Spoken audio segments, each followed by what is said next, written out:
यद्यपि आज हम एक अन्य विषय पर आपके साथ मार्गदर्शन साझा करने वाले थे, लेकिन हमने फिर देखा कि इससे जो पूर्व का मार्गदर्शन हमने किया वात दोष के विषय में, उस पर बहुत सारे ऐसे कमेंट थे कि हमें पित्त दोष के विषय में भी जानना है।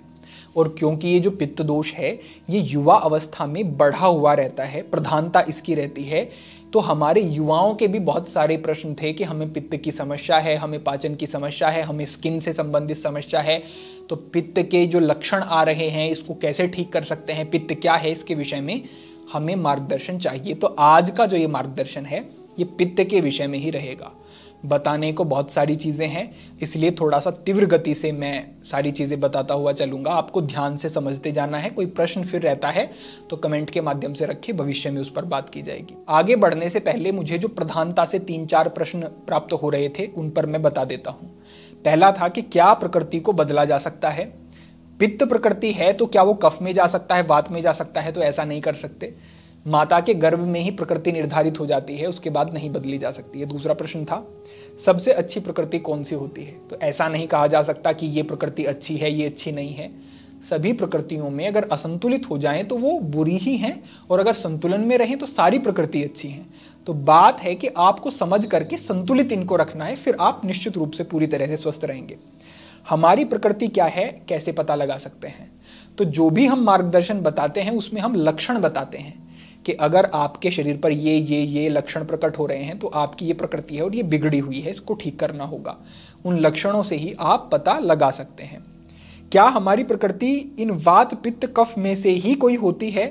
तो इसका उत्तर है कि इनमें से ही होती है, लेकिन ऐसा हो सकता है कि आपकी प्रकृति 2 प्रकृतियों से मिलकर के बनी, यानी कि कफ और पित्त ऐसी आपकी प्रकृति हो सकती है, पित्त और कफ ऐसी हो सकती है, वात और पित्त ऐसी हो सकती है, यानी कि 2 प्रकृतियां मिलकर के आपकी प्रकृति बनाएं, ऐसा हो सकता है। प्रकृति के आधार पर क्या हम बीमारियों का पहले से ही अनुमान लगा सकते हैं? बिल्कुल लगा सकते हैं।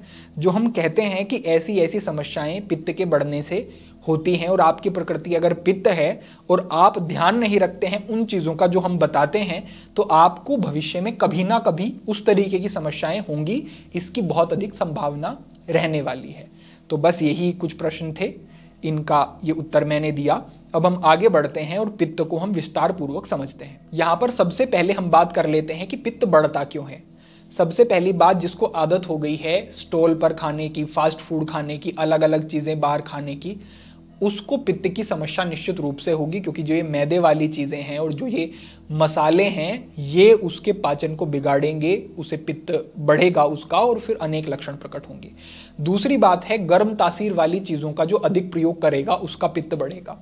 बहुत सारी ऐसी, जैसे सब ड्राई फ्रूट हो गए, अश्वगंधा हो गया, हल्दी का प्रयोग करते हैं, बहुत सारी ऐसी चीज़ें हैं जो कि गर्म होती हैं तासीर में, उनका प्रयोग अधिक किया जाएगा तो आपको पित्त की समस्या हो सकती है, शरीर में हीट आपके बढ़ सकती है, ऐसा हो सकता है। आगे बढ़ते हुए समझे, जो क्रोध बहुत अधिक करेगा उसकी भी प्रकृति ये बिगड़ेगी, पित्त उसका बढ़ेगा। साथ ही आवश्यकता से कम सोने पर, अगर बहुत कम नींद को करेंगे, आपने देखा भी होगा कि अगर बहुत कम सोना शुरू कर दिया तो एसिड बढ़ना शुरू हो जाता है, समस्या आनी, पाचन की असहजता होनी शुरू हो जाती है, ऐसा होता है। जो शराब का सेवन करेगा, कैफीन, चाय, कॉफी ज्यादा जो प्रयोग करेगा, उसका भी पित्त बढ़ेगा, इस प्रकार समझें।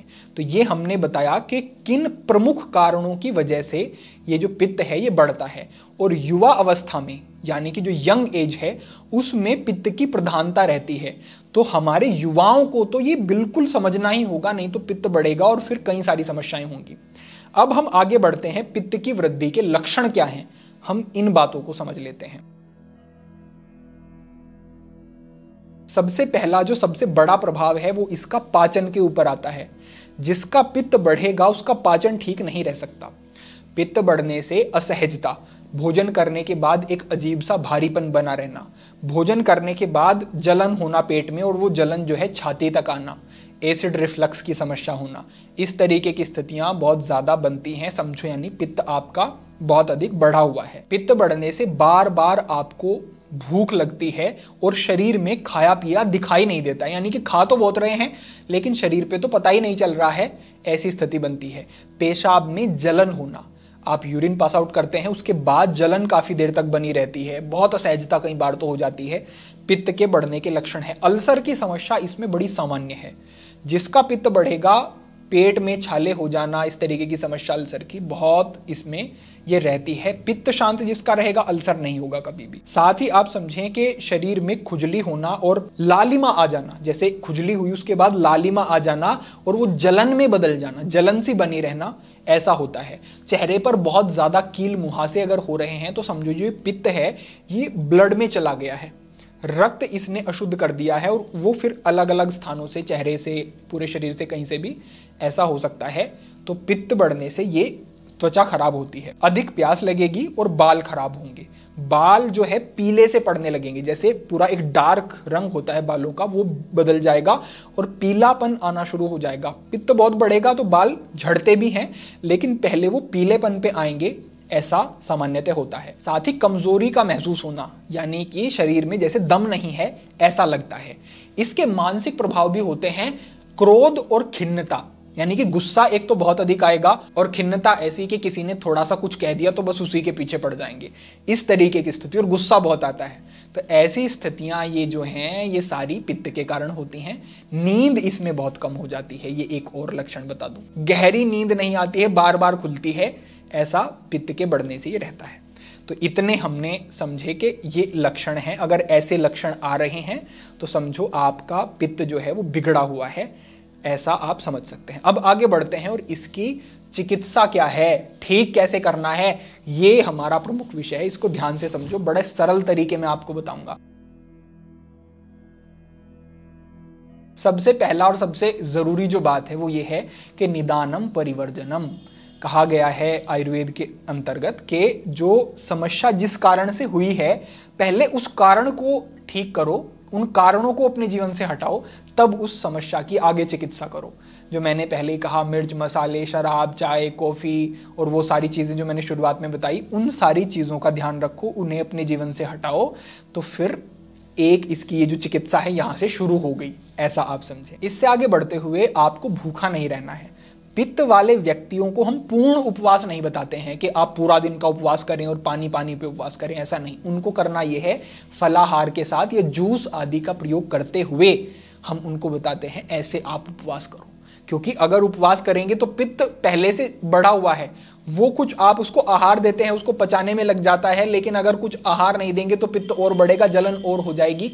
तो पूरा उपवास नहीं करना है, फलाहार वाला उपवास आप कर सकते हैं, जूस आदि का सेवन करते हुए कर सकते हैं, ऐसा समझे। साथ ही भूख से अधिक खाना, इससे भी पित्त बढ़ता है। तो जितनी भूख उतना या उससे थोड़ा सा कम आप आहार लेते हैं, सुपाच्य हल्का घर का आहार, मिर्च मसालों का जिसमें प्रयोग नहीं हुआ है अधिक, तो वो आहार आपको लेना है। बहुत जरूरी और ध्यान रखने वाली बात, ध्यान रखें कि कभी भी अगर आपको वोमिटिंग होती है तो उसको टैबलेट लेकर के दबाना नहीं है।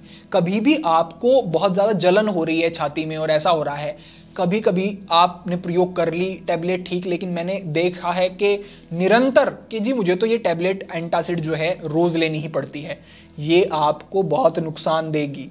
इसका मैं सॉल्यूशन आपको प्राकृतिक बताऊंगा, लेकिन पित्त को दबाना नहीं है। अच्छा, जैसे कि आपने देखा होगा कि वोमिटिंग जब होती है तो जो आपने आहार लिया वो पहले निकल जाता है, उसके बाद एक पीले रंग का आता है, एक तरल सा आता है बाहर, वो पित्त है। जो पित्त है उसका रंग भी जो है पीला होता है, वो पित्त निकला। अब अगर आपने टैबलेट ली ऊपर से और उसको वहीं पर दबा दिया तो वो शरीर में ही रुकेगा, आंतों में जाएगा और वहां से अवशोषित होकर के पूरे शरीर में फैलेगा, ये बड़ा नुकसान करता है।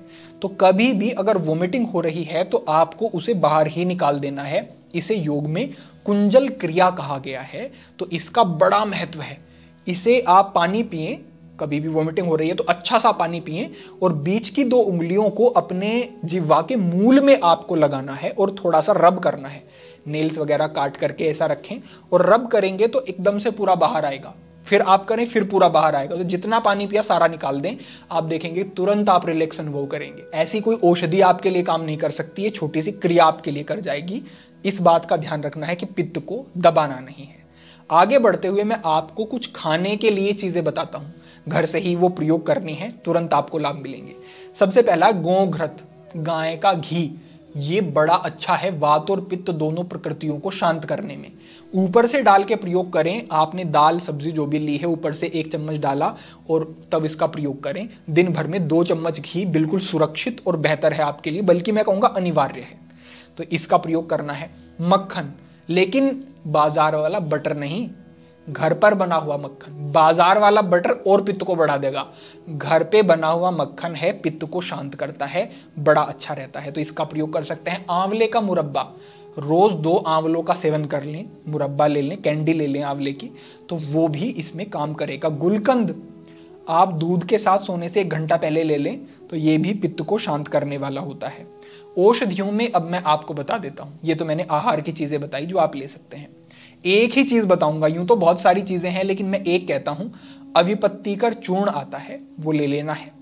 भोजन करने के बाद अगर आपको बहुत एसिड बनता है तो उसको आधा चम्मच लिया, आधा चम्मच से और थोड़ा कम ले लें, 1/2 चम्मच, और ऊपर से आपने पानी पी लिया भोजन करने के 15 मिनट बाद, तो ये आपको राहत देगा, इससे आपको लाभ मिलेगा।